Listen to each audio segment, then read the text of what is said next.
Buenas tardes a todos. ¿Cómo les va? cnnespañol.com. En la página principal, en nuestro sitio de internet, arriba a la derecha, ahí aparecemos. Giran varias noticias que son pregrabadas en general y eventualmente alguna cobertura en vivo, y ahí estamos a diario a esta hora.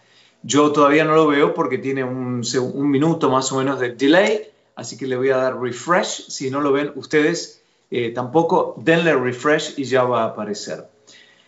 Bueno, hay artículos interesantísimos en la prensa. Claro, todo el mundo está con toda máquina para, en este momento, tratar de encontrar respuestas a tantos interrogantes. Y parece que las respuestas llegan, ¿no? Mientras tanto, estamos esperando a todas las investigaciones para que probablemente a principios de 2021 tengamos una vacuna, si no antes. Vamos a ver cómo va. Pero vamos a recibir al doctor Elmer Huerta, que es especialista en salud pública, además profesor de medicina en la Universidad George Washington, en la capital de Estados Unidos. ¿Cómo le va, doctor? Guillermo, buenas tardes a todos, encantado de saludarte. Bueno, doctor, estaba viendo que el primer tratamiento que reduce la muerte en pacientes críticos sale desde Gran Bretaña con el uso de una droga antiquísima, que es la dexametasona, un corticosteroide, ¿no? Un antiinflamatorio. A ver si pienso bien. Claro, si el virus cuando ataca las vías respiratorias produce una inflamación, se cierran las vías respiratorias, se multiplica, el virus empieza a invadir el cuerpo humano y el cuerpo trata con el sistema inmunológico de salir a flote y se produce todo un desequilibrio, la dexametasona, que es un corticoide, puede atacar la inflamación y santo remedio. Bueno, eso es parte de lo que demuestra el estudio y lo vamos a explicar con un poquito más detalle en un momento, Guillermo, pero fíjate, este tratamiento con dexametasona rompe un paradigma muy grande, Guillermo. Ajá. Y estoy seguro que los colegas que de repente están viendo, los estudiantes de medicina que están viendo, en la Facultad de Medicina les enseñan que cuando hay una enfermedad por virus, una infección por virus, Guillermo, no se deben usar corticoides. ¿Por qué? ¿Por qué? Porque al bajarte la defensa, se pensaba o se piensa de que el virus puede hacerte mucho más daño. Porque recuerda que es el sistema de defensa el que lucha contra el virus. Claro. Entonces, hay ejemplos, por ejemplo, si a una persona le da herpes, que es una enfermedad viral, y toma corticoides, el herpes se prende mucho más grande. Entonces, observaciones como esa, de hace muchos años, nos decían que en la escuela de medicina no deberíamos usar corticoides cuando hay una enfermedad viral. Entonces, esto que vamos a comentar hoy día rompe un poco ese paradigma de tratamiento. ¿Por qué? Porque en esta enfermedad, como tú bien has dicho, Guillermo, aquí sí hay un fenómeno inflamatorio muy grande, no en todos, pero en un cierto grupo de pacientes, que son precisamente los que se hospitalizan y los que llegan más a la unidad de cuidados intensivos con la famosa tormenta de citoquinas.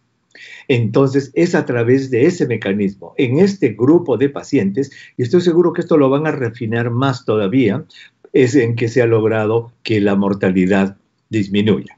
Entonces, para recapitular lo que tú has dicho, en enfermedades virales por lo común no se usan cortisonas, pero en este caso, debido a que en un porcentaje importante de pacientes hay un fenómeno inflamatorio muy severo causado por el virus mismo y por el sistema de defensa de la propia persona, que al reaccionar tan violentamente con el virus, destruye al virus y a su propio tejido, es que se ha hecho de que las personas se puedan usar este tipo de medicamentos corticoides que normalmente no se usan, Guillermo.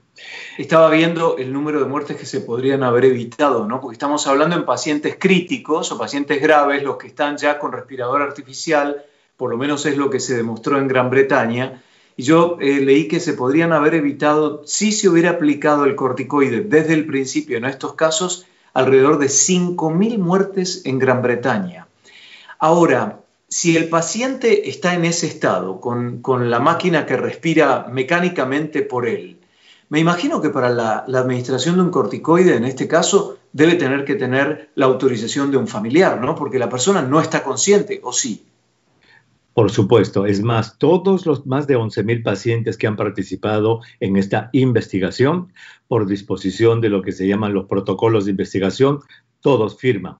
Obviamente, si el paciente está inconsciente, no puede firmar, sus familiares van a firmar, pero eso se llama el consentimiento autorizado y todos, absolutamente todos, lo firman, Guillermo. Todos. Fíjese qué interesante el otro aspecto, que al reducir la inflamación se logra reducir en 1/3 el uso de respiradores artificiales. Es decir, por una cuestión logística por parte del hospital, también abre la posibilidad que se utilicen los respiradores para otros pacientes y reduce en 1/5 la muerte de pacientes con oxígeno. Es decir, si este estudio se confirma, realmente es muy trascendental el resultado del estudio, ¿no, doctor? Así es, efectivamente, y has dicho algo muy importante. Sí se confirma. ¿Por qué? Porque esto ha sido un anuncio preliminar. El artículo científico que va a ser ahora criticado, analizado por científicos de la misma especialidad y se va a publicar, recién se va a hacer. O sea que hay que esperar el artículo final, pero por lo que se sabe y lo que se informó ayer, es cierto lo que tú dices. Mira, Guillermo, una preguntita. ¿Usted se está refiriendo cuando en el artículo en inglés dice que no ha sido peer-reviewed, revisado por sus pares? ¿Es lo que usted me dice ahora? Correcto. Ajá. Este artículo científico va a ser escrito, ya debe estar escrito, y va a ser enviado a una revista médica. De repente la Lancet, o la Revista Médica de Nueva Inglaterra, o la JAMA, alguna de esas revistas prestigiosas. Allí, mira lo que hacen, para que nuestros televidentes vean. La revista recibe el artículo, y lo que hace inmediatamente es que le quita el nombre y la afiliación de los autores, y la desnuda. Y luego la manda a 15 o 20 revisores voluntarios que reciben el artículo y no saben quién ha hecho ese estudio. ¿Para qué? Para evitar el sesgo. Esto viene de Harvard. Esto viene de Cambridge. No, reciben el estudio y entonces lo leen y lo critican. Dicen, ¿por qué tomó este número? ¿Por qué no vais? Y todo critican y lo devuelven al editor de la revista. El editor de la revista pone las 15 críticas en un documento y se la vuelve a mandar al autor diciéndole, esto es lo que sus pares están diciendo de su artículo. Entonces el autor otra vez tiene que volver a escribir, a atender cada una de las preguntas y vuelve a enviar el manuscrito, vuelve a ir a los revisores, Guillermo. Ellos dicen, conforme ha respondido a mis preguntas, puede publicarse, y recién se publica. Eso es lo que falta. Pero eso podría haber funcionado, doctor, en 1950, pero hoy, si yo accedí a un extracto de este estudio a través de los medios digitales, los revisores también, o es una cuestión de compromiso honorario que tiene que ver con el compromiso profesional, que ellos no se van a dejar, no van a dejar que permee esa información. Correcto, es más que nada un protocolo que va a asegurar que lo que salga publicado en la revista haya pasado por un filtro, que es el filtro de los pares de lo que se llama la rigurosidad científica. Eso es. Y así doctor, la dexametasona, decía yo al principio, es una droga antigua, ¿no? Afortunadamente, porque debe haber muchos estudios. Es mayor que tú, tiene 59 años. Sí, sin duda. Y siempre va a ser mayor que mí, que yo. Nunca voy a ser mayor que la dexametasona. Doctor, ¿es una droga segura? Porque yo creo que se utilizaría en cáncer también, ¿no? Es muy segura. Se utiliza en muchísimas enfermedades, alergias, se usa en dermatitis, en cáncer, por ejemplo, se usa para bajar las náuseas y los vómitos de los pacientes cuando reciben quimioterapia. Yo la uso muchísimo en los pacientes. O sea, tiene múltiples usos en lupus, en artritis reumatoideas, en enfermedades del colágeno, en colitis ulcerativas, es decir, en todo fenómeno en el cual hay inflamación, allí se usa este medicamento y tiene sus efectos secundarios serios, obviamente, pero siempre, obviamente, el beneficio que se logra al dar este medicamento, Guillermo, digamos, sopesa los riesgos que se vayan a tener. Entonces le debo preguntar, doctor, ¿qué hay con la interacción entre la dexametasona, un corticoide, ¿cómo se dice? Cortiesteroide. Corticosteroide o esteroide, sí. Corticosteroide. ¿Cuál es el vínculo entre el corticosteroide y la respuesta del sistema inmunológico? Porque si nosotros le estamos dando este empuje al paciente, ¿no puede haber un compromiso de la respuesta inmune? Exactamente, y por eso te decía hace un rato que a los médicos nos enseñaban en la Facultad de Medicina que nunca se debe dar un corticosteroide cuando hay una infección viral, porque al bajar la defensa del paciente, el virus va a atacar con más fuerza.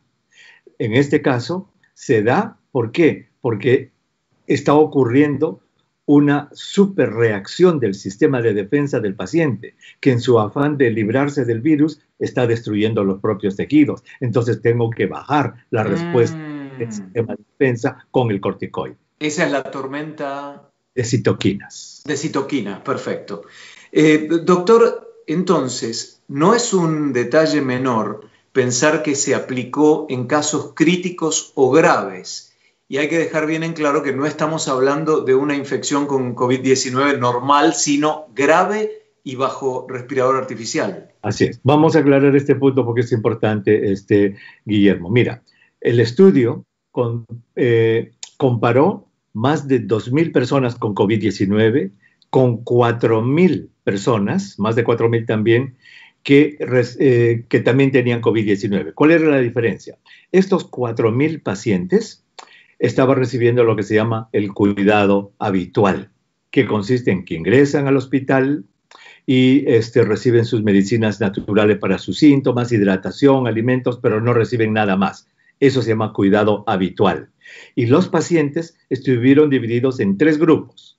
Los pacientes con COVID hospitalizados, pero con mucha fiebre, dolor de cabeza, pero que no necesitaban oxígeno todavía.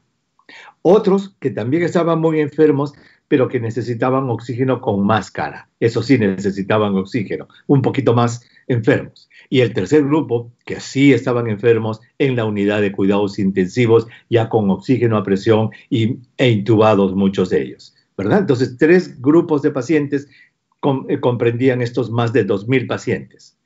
A todos se les dio la dexametasona. Y al grupo control, a los 4.000 obviamente no se les dio la dexametasona porque recibían lo que se llama el tratamiento habitual.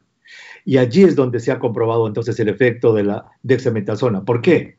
Porque en estos 4.000 pacientes que no recibieron la medicina, mira, lo que se documenta es que el 41% de los que estaban con respiración asistida muy graves, murió, 41%. Y el 25% de los que estaban con oxígeno murieron. Y el 13% de los que no recibieron ni oxígeno ni estaban tan graves fallecieron. Eso fue en el grupo de 4.000 que no recibieron la dexametasona. En estos 2.000 que recibió la dexametasona, bajó la mortalidad en 30% en los más graves, en 25% en los que necesitaron oxígeno y no hubo diferencia de muerte en los que no recibieron ni una ni otra. Entonces, por eso es que se dice que comparado con el grupo de pacientes que no recibieron ningún tipo de tratamiento excepto lo habitual, la dexametasona fue capaz de disminuir en 30% la mortalidad de las personas muy graves, 25% bajó la mortalidad en las personas que necesitaban oxígeno y no hubo diferencia en las personas que no estaban recibiendo ni oxígeno ni estaban muy graves. En términos estadísticos, digamos, esa disminución, esos porcentajes se expresan de otra palabra y dice que por cada 8 pacientes que están ventilados, 1 se salvaría por la dexametasona y de cada 25 pacientes que están recibiendo oxígeno, 1 se salvaría por la dexametasona. Bueno, es un avance importante, sobre todo comparando el placebo con la dexametasona y además estamos agregando a la lista no solo el remdesivir con buenos resultados en cuanto a la recuperación de estos casos graves, sino también ahora la dexametasona hasta que se confirme, ¿no? Porque por el momento es un estudio que va a ser revisado por sus pares académicos. Correcto. Doctor, el misterio mayor, dice el Washington Post, del COVID-19 es por qué hay algunos que se mueren y otros que no. Los factores, ¿no? ¿Cómo mira la ciencia en este caso, que todos sabemos que el coronavirus es un asesino, pero hay algunos que se salvan. Exactamente, Guillermo. Esto es muy importante e interesante, ¿verdad? Un virus, porque felizmente, por todos los estudios de genoma que se han hecho en el mundo, este virus no ha cambiado sustantivamente. Es el mismo virus. Obviamente, cuando llega a un país, es como que si recibiera su pasaporte y puede ser un virus chino, un virus italiano, un virus americano, pero en realidad es el mismo virus. Entonces, como un mismo virus, en un grupo de gente que puede ser hasta del 50%, Guillermo, no le pasa nada, no siente absolutamente nada. Ese mismo virus en otro grupo de gente le da una garraspera y una tosecita que piensa que es el cambio de clima. Ese mismo virus en otra gente le da una fiebre y unos escalofríos tan grandes y un dolor muscular que cae en cama. Y en otros, como estamos comentando, lo lleva a la unidad de cuidados intensivos y lo mata. ¿Por qué esa diferencia en respuesta? Pues mira, hay varias cosas que se están analizando y que tienen que ver, obviamente, con el huésped, que es la persona, qué características tiene uno como huésped, y del medio ambiente. Con relación al medio ambiente, el cigarrillo ha sido, obviamente, puesto aquí en la palestra. ¿Por qué? Porque el cigarrillo te daña tanto los pulmones que te convierte en una persona mucho más susceptible al daño. El otro es la obesidad. Si vives en un ambiente en el que tú has comido mucho, no has podido hacer ejercicio y te has engordado, la obesidad te va a hacer que tengas mucha más propensión para morir. Otro que ha salido es el grupo sanguíneo. El grupo sanguíneo A parece que tiene más tendencia a complicarse y el grupo sanguíneo O menos tendencia a complicarse. Otra es la experiencia anterior a coronavirus, porque recordemos que este es el séptimo coronavirus, Guillermo, séptimo. Hubo 4 desde hace muchísimos años que son los que causan el 30% de los resfríos en el mundo. Entonces, una de las hipótesis es de que quien quiera que se haya infectado muchas veces con los coronavirus de resfríos ya tiene cierta reacción cruzada contra este coronavirus. Y hay cosas también genéticas que tienen que ver con la respuesta a la inflamación. ¿Por qué algunos tienen esta mayor tendencia a desarrollar la tormenta de citoquinas y otros no?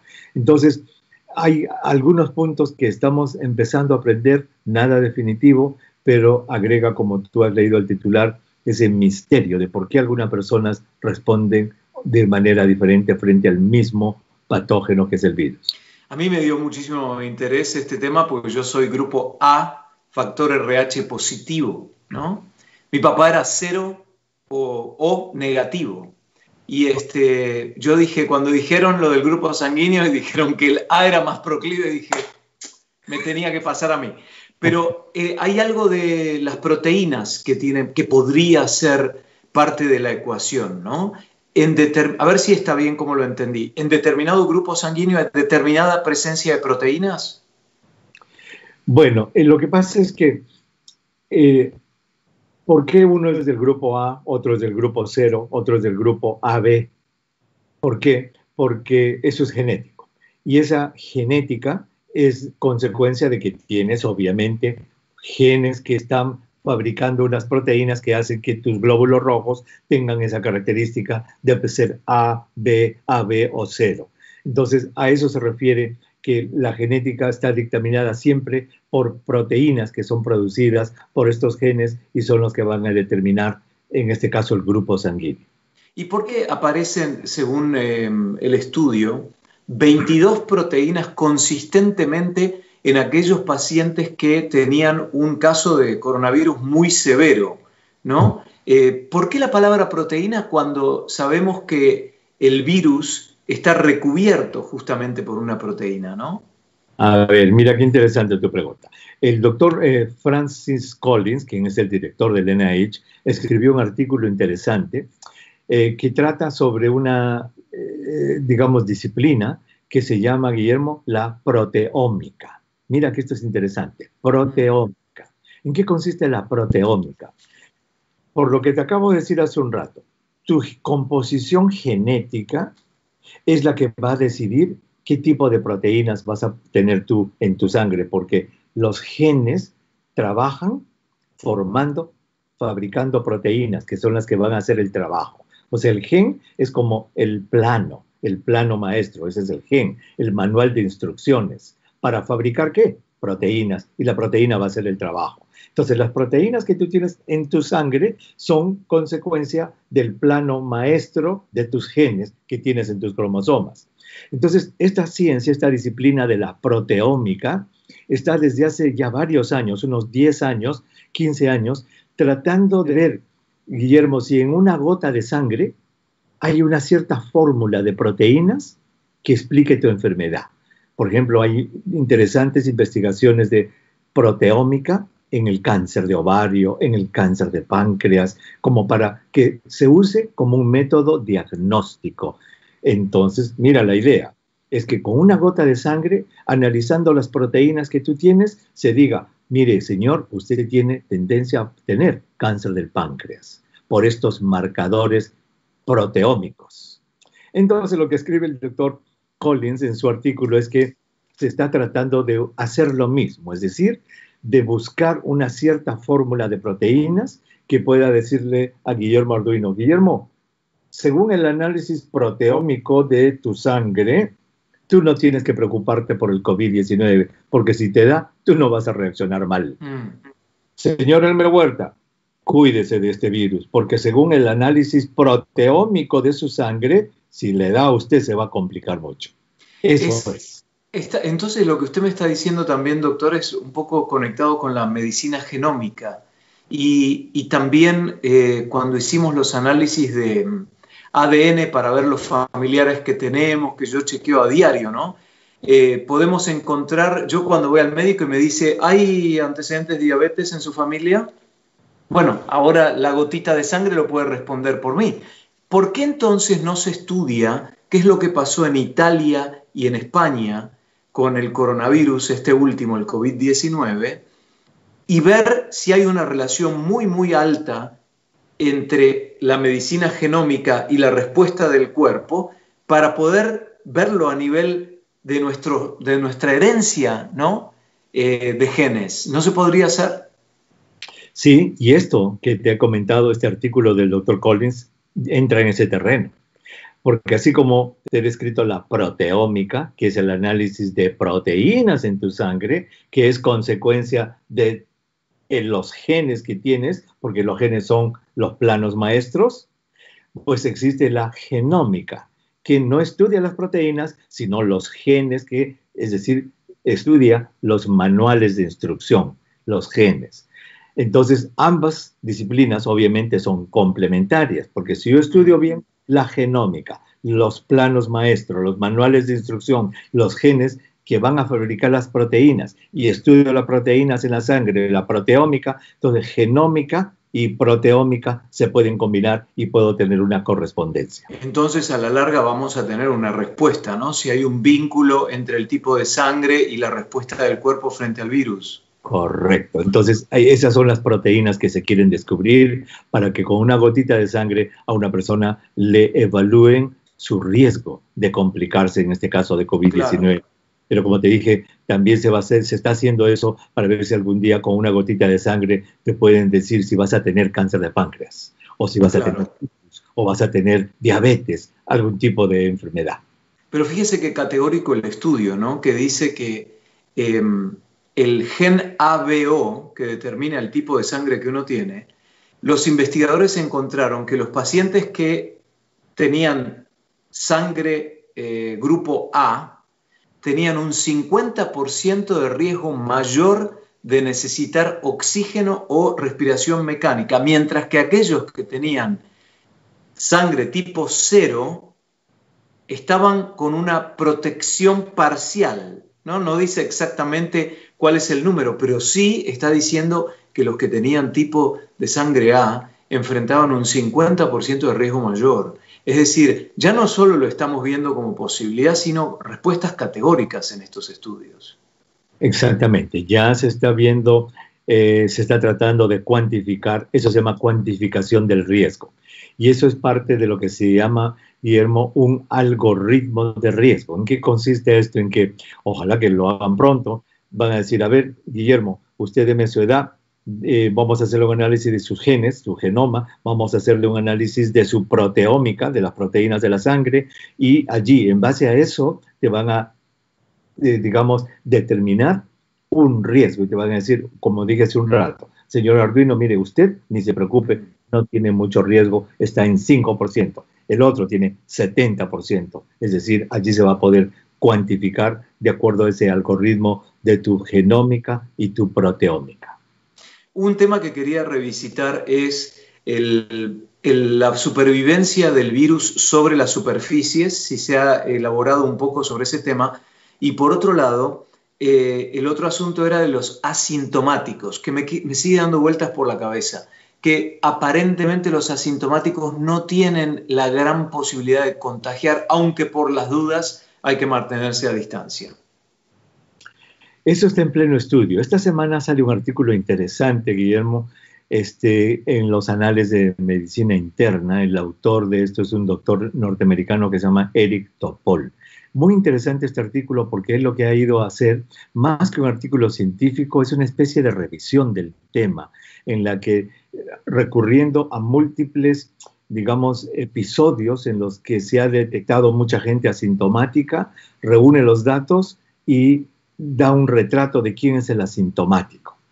Y, por ejemplo, mira este dato. En ciertas cárceles en Estados Unidos, cuando se han hecho estas pruebas, 90% de los presos estaban infectados, pero el 90% eran asintomáticos. No tenían síntomas. En ciertos grupos de nursing homes de viejitos, donde están las casas de ancianos envejecientes en Estados Unidos, hasta 25% son asintomáticos. En otro grupo son 50%. Esa es una.